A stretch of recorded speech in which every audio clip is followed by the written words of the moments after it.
सबको जय मसीह की। बुरी बला और अच्छी बात, बुरी बला और अच्छी बात।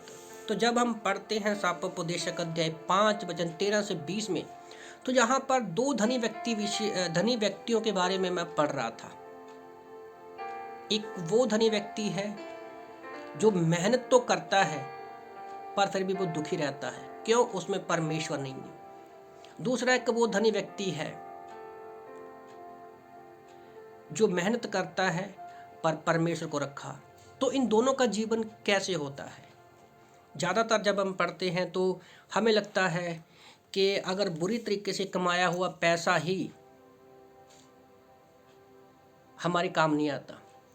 पर जब मैं इन वचनों को पढ़ रहा था तो मैंने महसूस किया कि अगर व्यक्ति मेहनत करता है, अगर उसमें परमेश्वर नहीं है, तो भी उसके जीवन में शांति नहीं है। जैसे हम लोग वचन को पढ़ते हैं, सापोपदेशक अध्याय 13 वचन 20 में लिखा है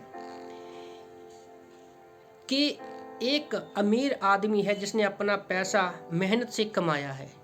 पर यहाँ पर एक अमीर व्यक्ति है, यहाँ पर उसने 2 नंबर से पैसा नहीं कमाया बल्कि मेहनत के साथ पैसा कमाया हुआ है। वर्ष 13 में लिखा है, सापोपदेशक अध्याय 5 वचन 13 में, कि मालिक का धन उसकी हानि के लिए रखा है, कि मतलब उसका पैसा जो है उसके लिए हानि ही करेगा। वर्ष 14 में लिखा है, वह किसी बुरी काम में उड़ जाता है।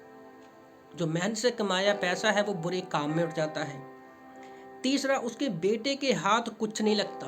पैसा आदमी कमाता है, मेहनत करता है अपने बच्चों के लिए, पर वचन में साफ लिखा है कि उसके बच्चे के हाथ में भी कुछ नहीं आता। चौथा वचन 15 में लिखा है कि वो नंगा आया हो नंगा ही वापस जाएगा।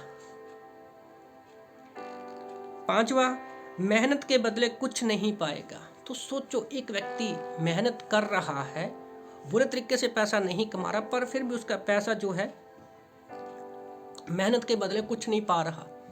एक ऐसा धनी व्यक्ति है। छठवां पॉइंट है उसके, अपने हाथ में कुछ नहीं ले जा पाएगा, अपने हाथ में कुछ भी नहीं लेकर जा सकेगा। सोचो, जिसका धन हानि के लिए हो, उसका बुरे कामों में पैसा उड़ जाता है, बेटे के काम नहीं आता, वो नंगा ही वापस आएगा, तो उसे मेहनत के बदले कुछ नहीं मिलता है ना, उसके हाथ कुछ नहीं आएगा। तो क्या व्यक्ति ऐसे मेहनत करेगा? कभी भी नहीं करेगा। और ये सबसे बड़ी बला है। यहाँ पर सुलेमान लिखता है वचनों में कि ये सबसे बड़ी बला है। जैसा आया वैसा ही जाएगा, वर्ष 16 में लिखा है। और 8वां पॉइंट के अंदर 4 चीजें हैं। तो उसका जीवन कैसा रहता है, उसको अपनी मेहनत का क्या फायदा होता है, क्या लाभ? पूरा जीवन बेचैनी से उसने भोजन किया, दूसरा, बहुत ही दुखी रहा वो। तीसरा, हमेशा रोगी रहा। चौथा, क्रोधी रहा, गुस्से में रहा। तो एक धनी व्यक्ति ने मेहनत के साथ पैसा कमाया तो उसके साथ ये सारी चीजें होती हैं। पर दूसरी ही तरफ जो कि अच्छी बात है, लेखक लिखता है, सुलेमान लिखता है, संसार में जिसके पास धन है उसका बिना परमेश्वर के जीवन कुछ नहीं होता। ऐसे लोग धरती पर जीवन जीते नहीं बल्कि काटते हैं। पर सापोपदेशक अध्याय 5 वचन 18 से 20 में जब हम पढ़ते हैं, वो लिखा है, सुन, धरती पर एक भली बात देखी, एक बुरी बला और एक भली बात देखी। वो कहता है वर्ष 18 में, भली बात जो कि उचित भी है। उचित क्या है कि एक व्यक्ति धरती पर आया, पहला क्या है, वो मनुष्य खाए, दूसरा मनुष्य पिए और अपना परिश्रम करे, तीसरा उसकी सारी आयु में वो सुखी रहे।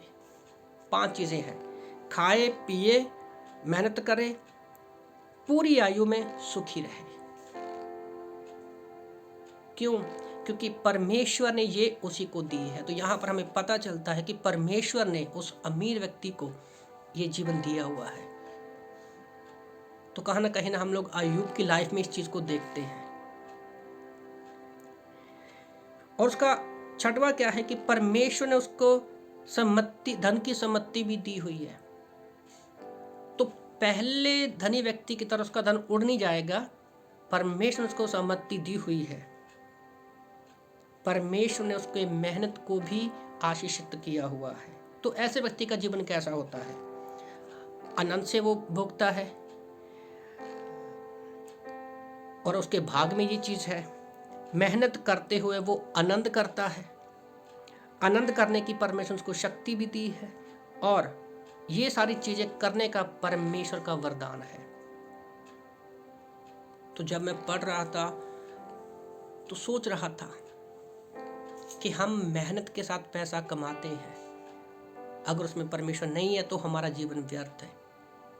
हम मेहनत से परमेश्वर जो देता है उसमें परमेश्वर की उपस्थिति को हम रखते हैं, सारी चीजें परमेश्वर के आगे रखते हैं, परमेश्वर को अपने जीवन में पहल देते हैं, तो परमेश्वर सारी चीजों को आनंद खुशी एंजॉय करने के लिए हमें सहमति भी देता है। तो परमेश्वर की ओर से होता है। तो अगर आप इस मैसेज को सुन रहे हैं, सोचो एक मिनट के लिए कि क्या आप इन दोनों कैटेगरी में से किस कैटेगरी में आते हो। और आपके जीवन में दुख है, परेशानी है, तो हम सो सकते हैं। तो इन वचनों से प्रभु आपको आशीष दे। आमीन।